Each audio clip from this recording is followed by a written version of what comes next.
हिमाचल विधानसभा चुनाव में इस बार बीजेपी ने रिवाज बदलने का नारा दिया है तो कांग्रेस ने ताज बदलने का। बीजेपी हिमाचल में मोदी मैजिक के सहारे रिवाज बदलकर अपनी नैया पार लगाना चाहती है। सीएम जयराम का मानना है कि जैसे उत्तराखंड और उत्तर प्रदेश में बीजेपी ने रिवाज बदला है, हिमाचल में भी ऐसा ही होगा।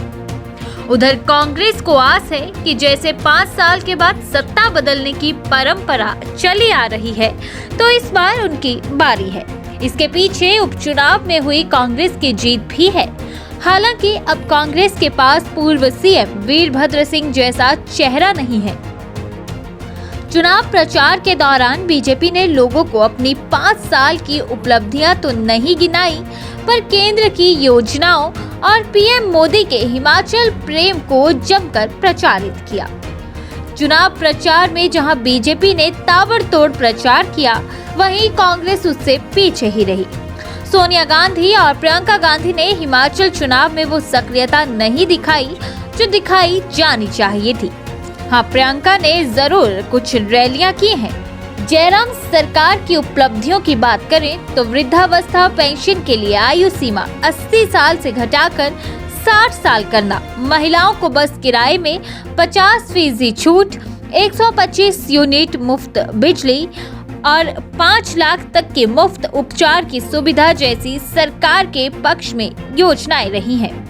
लेकिन सरकार के खिलाफ उपलब्धियों से ज्यादा ऐसे मुद्दे रहे हैं जिन्होंने सरकार के पसीने छुड़ाए हैं। उनमें सबसे बड़ा मुद्दा महंगाई रहा है। जयराम सरकार के अंतिम वर्ष के कार्यकाल में एक के बाद एक कर्मचारियों ने अपनी मांगों को लेकर सरकार के नाक में दम कर रखा है। इसके अलावा बेरोजगारी, पुलिस पेपर लीक, कोरोना काल में पीपीई किट घोटाला, ट्रांसपोर्टर के दबाव में बस किराए में भारी बढ़ोतरी, डिपुओं में मिलने वाले राशन की कीमतों में उछाल, जेबीटी, जेओएआईटी जैसे पदों पर भर्तियां, कई साल तक कोर्ट में फंसे रहना, 4 लेन प्रभावितों को 4 गुना मुआवजा नहीं देना, सैद्धांतिक तौर पर घोषित 69 में से एक भी सड़क को एनएच नहीं बना पाने जैसे मुद्दे जयराम सरकार के खिलाफ रहे हैं। सेब बागवानों की नाराजगी को अनदेखा नहीं किया जा सकता। ऊपर से बागवानी मंत्री ने बागवानों के खिलाफ ऐसी स्टेटमेंट दे दी जिसने आग में घी का काम किया। दूसरी ओर ओपीएस पर जो घमासान हुआ है वो सबके सामने है। चलिए अब बात करते हैं कि प्रदेश में अब तक कैसे सत्ता मिशन रिपीट का प्रयास हुआ और जनता ने नेताओं की उम्मीदों पर कैसे पानी फेरा। 1983 में कांग्रेस हाईकमान ने दिल्ली से वीरभद्र सिंह को सीएम बनाकर हिमाचल भेजा। 1983 से 1985 तक वीरभद्र सिंह 2 साल सीएम रहे। 1985 में 6ठी विधानसभा के चुनाव हुए, तब वीरभद्र सिंह को दूसरी बार हिमाचल की कमान मिली।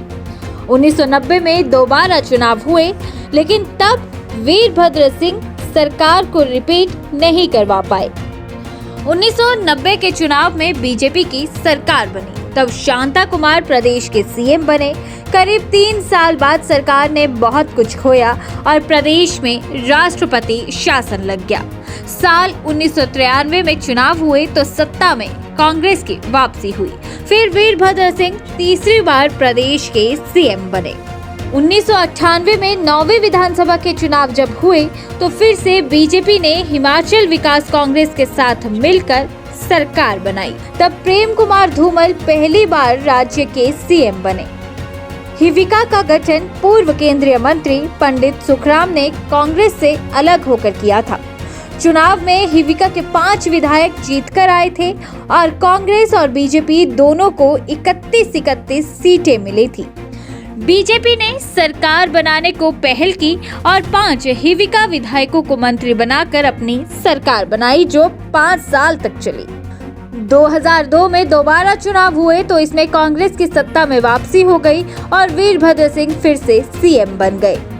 2007 के चुनाव में कांग्रेस को हार झेलनी पड़ी और बीजेपी चुनाव जीत गई। प्रेम कुमार धूमल दूसरी बार प्रदेश के सीएम बन गए। 2012 में फिर चुनाव हुए और बीजेपी को इस बार हार झेलनी पड़ी। तब वीरभद्र सिंह छठी बार हिमाचल प्रदेश के सीएम बने। 2017 के चुनाव में कांग्रेस फिर सत्ता से बाहर हो गई। इन चुनाव में बीजेपी हाईकमान ने प्रेम कुमार धूमल को सीएम चेहरा घोषित कर रखा था, लेकिन धूमल सुजानपुर से खुद चुनाव हार गए और जयराम ठाकुर की लॉटरी लग गई और वो पहली बार राज्य के सीएम बन गए।